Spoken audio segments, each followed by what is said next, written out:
welcome to the vlog where I forgot to vlog.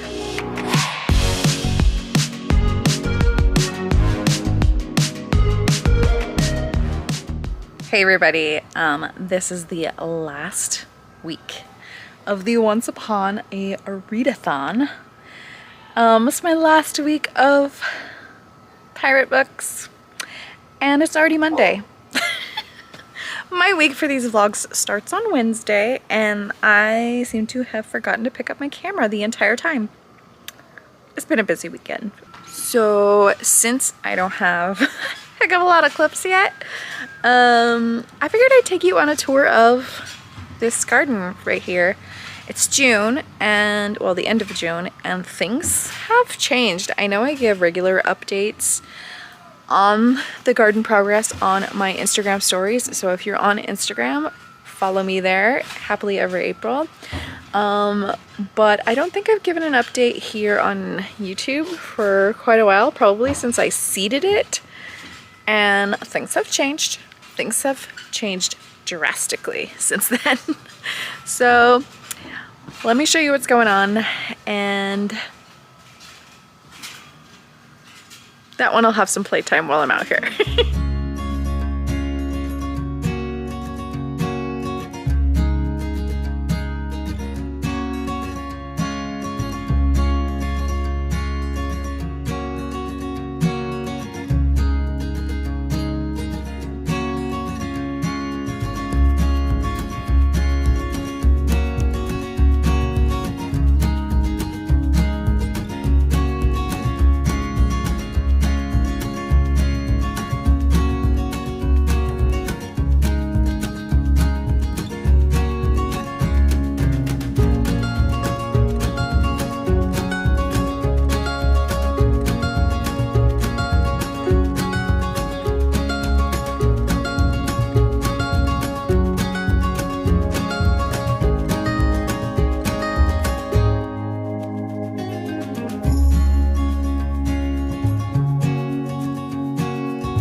Now that we're a little bit more shaded, let me come out here and show you the garden, and let me tell you a little bit about it.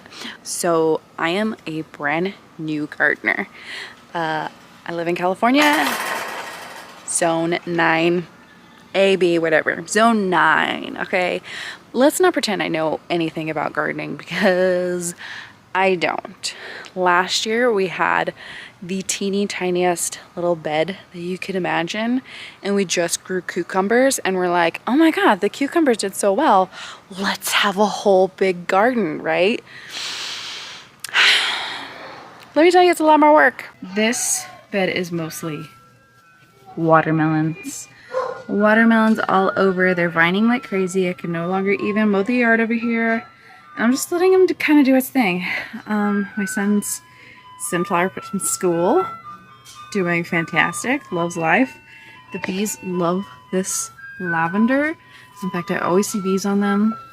And then this cherry tomato plant was near death, and somehow she revived. I think what was happening was I didn't give her enough drainage. So once that fixed, she started growing a ton. The other thing they're really excited about is all of the tomatoes. I have 1, 2, 3 cherry tomato plants, and then like there's 4 or 5 over here. Okay, we just kind of planted them wherever we could go. If they fit, they fit. And then also with the peppers. Now the first thing that obviously has been producing for us are the squash. This is all yellow crookneck squash. We've been eating a ton of that, and we just love it. I think the 3 plants that we have here was the perfect amount for us, because now they're kind of in a lull again, and then there's still flowers and stuff like that, so we'll definitely get more. The other thing that we've harvested so far is the strawberries. Strawberries are all done. I might have a few more. So some of them are even like sending off a second round of flowers. That's cool. I did have potatoes in that corner, but we recently just harvested those, so I'll put those on the screen. So the potatoes, I almost killed all the potatoes, so that's why I only have so many. I put them in a pot, and then I forgot to put drainage holes in it. And if y'all didn't know the rain that we had earlier this year, we actually had a ton of rain, like in December, January, February. That thing was full of water for at least 4 or 5 days. So some of them rotted, and I think only 2, maybe a third small plant actually came up. So that's why I only had so many plants, but I'm definitely going to plant more in the fall. That's for sure, because we love potatoes. And here is the large, like, beefsteak tomatoes and peppers and some basil and cilantro that's going to seed. This is the jalapeno, and we have some little tiny jalapenos on there. And then also the bell peppers are also just barely starting. So these are going to be red bell peppers and green ones, I guess, because it's like the same plant. I don't know. So I have like 1 lime on this lime tree, and it probably won't be ready until December. So yay, in December we can have approximately 1 lime. That'll be great. Here we have the strawberries. The strawberries are already almost done. Some of them are flowering again, and we even have a few that are almost ripe. Probably another day or 2. The carrots are doing well still looking fantastic. And the cucumbers, we really didn't think they were going to do anything, but they are just starting to really come out of their shell. I actually had to buy 2 new plants because, so you can kind of see, down here are the ones that I planted from seed. They're still very tiny, and I planted them months ago. Months ago. So I left the 2 in there because they weren't dead. And then I bought 2 much later. These have only been around for like a month, and they're already vining and also flowering. So I think we will still have lots of cucumbers. Onions and garlic are doing very well. I have no idea what kind of garlic this is because I didn't save the package. I'm assuming some kind of soft neck garlic because I don't got any scapes. But I don't know. Is it done yet? I really honestly have no clue. The onions I don't think are done yet. I don't see any bulbs yet. We've cut some of the tops on some of them to see if they'd grow bigger. But I don't know. Also, we just wanted to make onion dip, so that's why we did that. The kids are most excited about the watermelons. Actually, they're pretty. What are you most excited about? Watermelon or tomatoes? What? What are you most excited about? Watermelon. Watermelon, not the tomatoes? Watermelon was way redder. Yes. My kids are vegetable fiends and fruit fiends. They will eat everything in this garden. In fact, this one here loved to come over and eat the tops of all of my onions and my garlic chives for a little snack. So this is a very small garden. It's just like a snacking garden. So we will come out here and just grab a few things for dinner. Nothing major, but it's been really fun to do with the kids. They have loved it. My daughter loves coming out here and just looking at everything growing. Also, my kids are obsessed with bugs, and there's always bugs here. So when we had June beetles, they loved coming out here to find all the June beetles to kill them for me. That's where we're at right now. We are getting bees like every day. We get this giant carpenter bee and a butterfly. My husband will be sitting out here with his coffee and just be like, oh, our friend's back. So it's been kind of fun to see that progress. As you can tell, the garden fence is up, and I have this giant arch right here. This arch will one day have flowers flowing over it, but I'm not quite there yet. We did get the arch in just because I needed to fit it with the gate. So maybe next year in the spring. My ideal thing, I would love climbing over it, is star jasmine. But also my husband has terrible allergies, and I know star jasmine is very potent. So maybe like clematis if that works. So I just want something pretty to go over that arch trellis. So yeah, this is how the garden is so far. As far as plans go for this garden, it's definitely not done being built. I have two very long, skinny beds, raised beds, to build still along the fence line, and our goal is to grow some snow peas and blackberries along the fence. Also, all the grass you see, stop please, all the grass you see hopefully will eventually be gone, but we're not covering it all just yet with mulch because I actually need to do some sprinkler moving situation. We actually have one sprinkler in this whole area, and it will water most of the garden every other day. But I know that's not ideal. Ideally, I would like to take one of the stations that we have for the sprinkler system that we actually have capped off right now, and it's for this area. And I would like to run a pipe all along these beds and have, you know, water to each of the beds so that we can water the bottom, like the roots, because, you know, most plants don't like their leaves wet. Gosh, picky, picky, picky. So those are, but that's like, you know, that's a winter project because this week is going to be 108. But I'm really hoping they won't ruin anything, so fingers crossed. The fence. My daughter helped me build this fence, and I was going to make a video about it, but it was beginning to be a video where you're like, how not to make a fence. Because you have like a 10-year-old working a drill and a mom who doesn't math well. So that's who built this fence. And while I'm proud of it, I'm proud. This is like the biggest project I ever did mostly by myself. It's not without its challenges. Like she ain't pretty. She ain't pretty, but she works, okay? So we'll just go with that. Are you gonna get me wet? Don't you dare. Don't you dare. Hey, we match. We match.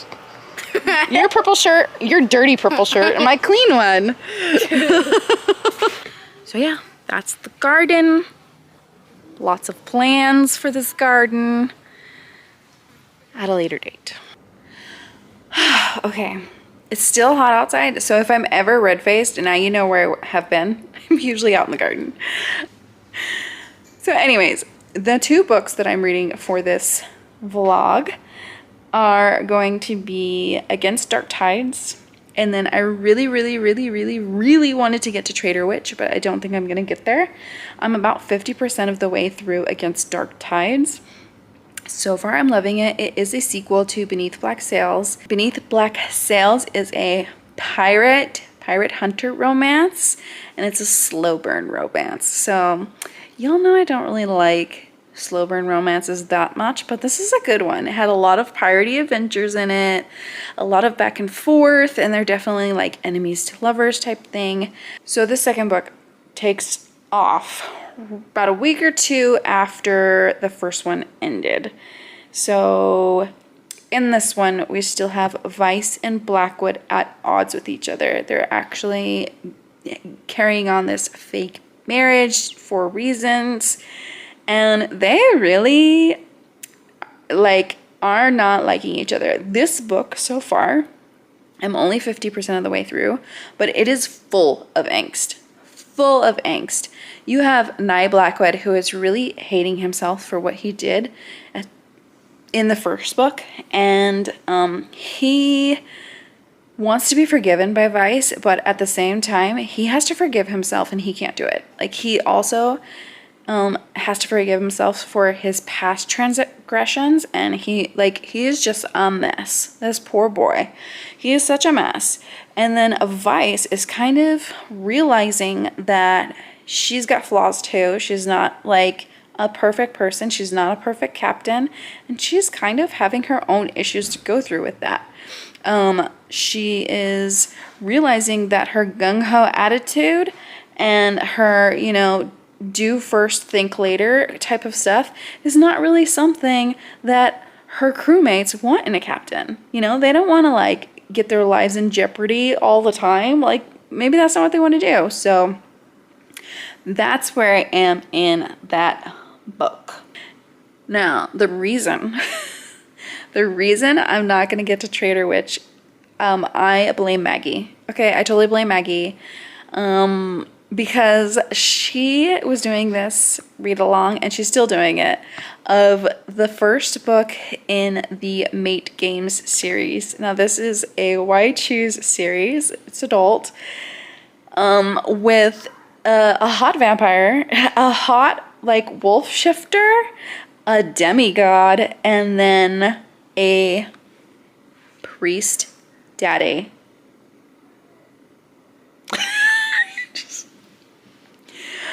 I joined the live show on Sunday, and I kind of read the book all in one sitting, and I gave it 5 stars. I just listened to that book all friggin' day. This is like candy. So this book is, I don't even remember her name now. I'm so bad with names. I'm so bad with names. Don't ask me who all the names are. Sunday. Oh my God, it was Sunday. Okay. So her name is Sunday. And in this world, she has to choose between one of these men to stop the apocalypse.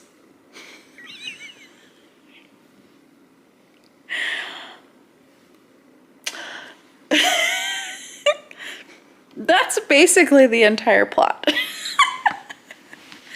So the shifter is like a bully. So she is a wolf shifter as well, but she's having a little trouble shifting. She can't get it up. So she is actually mated to the wolf shifter in this book, and she rejected him. It's called the Rejected Mate series. So she rejected him when she was 16, and he is hurt. He is a hurt little puppy, okay? And he is just bullying her. He is having he has said bad rumors about her, and they're all going to like this paranormal Hogwarts is what Maggie calls it. It's a perfect description for what this place is. And in there, they're learning about their abilities and whatnot, but also like kind of learning about each other too. I was so hooked. This series ain't winning any awards, okay? It's not. If you liked True Blood and like the ridiculous lines in True Blood, like a lot of the one-liners in this book reminded me of that show. It is so good. Some of the things she said, like one of the plucky friends will be like, "Who's shit in your Cheerios?" I just love it.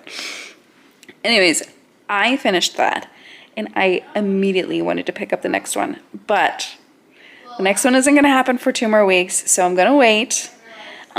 Because Father Daddy Caleb said that patience and restraint is a virtue, and if I don't have patience and restraint, he might punish me. Maybe I'll be a little impatient. So yeah, those right now are the 2 books I'm working on. Hopefully I will have made some more headway in Against Dark Tides in the next time I see you. Whew. Oh boy. This horror. I can't even put it all up. It's just kind of like half a mess. Half a mess is still a mess. It is Thursday and we have reached the end. I can't believe I have read an entire month of pirate books. This has been crazy. I finally finished Against Dark Tides last night. And I think I'm gonna give it 3 to 4 stars, so rounding up would be a 4 stars. I really like it. I love the plot of this series. However, it is a very slow burn story. It's a very slow burn romance. It is a very slow burn plot. The second book ends with an HFN, and I get why it ended that way. But it better deliver on the next one. That's all I'm gonna say.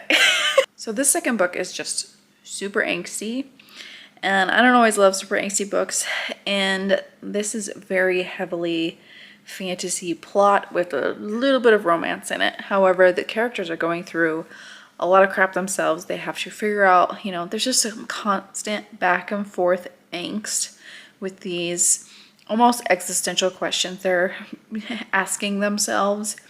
And so they're just having a lot of internal struggles, along with this very long plot of finding this treasure, having to go through, work together with some bad guys, and also fighting a kraken.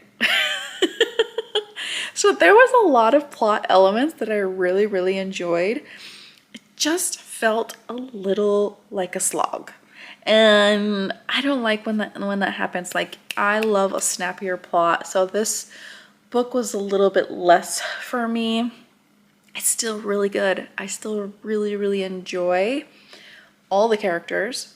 I love the story. I love the pirate romance. I do love the back and forth of between enemies and enemies and lovers again and friends. And I'm really curious to see where this story goes from here. I definitely will be reading the third one for sure. So that's the last book I'm reading for this readathon and for this vlog. Thank you for sticking with me through this whole month and these vlogs. Sorry this one didn't have more books in it, but you know, life happens and sometimes I don't read that much. Let me know if you like the vlogs and if you want me to continue them. I know they're not always the most watched thing, but I love them. Like, I love them and I kind of enjoy making them too. Like, I feel like I'm more comfortable in this setting rather than a sit-down video. So I don't know. Let me know all the things in the comments, okay?